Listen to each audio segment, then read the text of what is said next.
ಇನ್ನು ಗದಗದ ಲಕ್ಷ್ಮೇಶ್ವರದಲ್ಲಿ ಮಳೆಗೆ ಮನೆಯೊಂದು ಕುಸಿದು ಬಿದ್ದಿದೆ.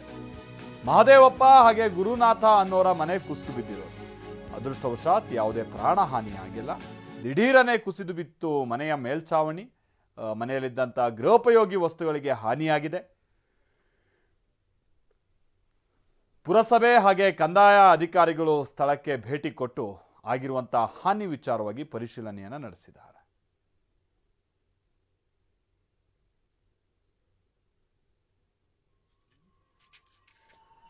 ನೋಡಿ, ಇದು ಸತತವಾಗಿ ಅಲ್ಲಿ ಮಳೆ ಸುರಿದಿರುವಂತಹ ಕಾರಣಕ್ಕಾಗಿ ಹೀಗೆ ಶಿಥಿಲಗೊಂಡು ಗೋಡೆ ಮೊದಲಿಗೆ ಕುಸಿದಿದೆ, ಮೇಲ್ಛಾವಣಿಯೂ ಕೂಡ ಕುಸಿದು ಬಿದ್ದಿದೆ. ಅದೃಷ್ಟವಶಾತ್ ಅಲ್ಲಿ ಯಾರೂ ಮಲಗಿರಲಿಲ್ಲ ಅಥವಾ ಅಲ್ಲಿ ಯಾರೂ ಓಡಾಡ್ತಾ ಇರಲಿಲ್ಲ.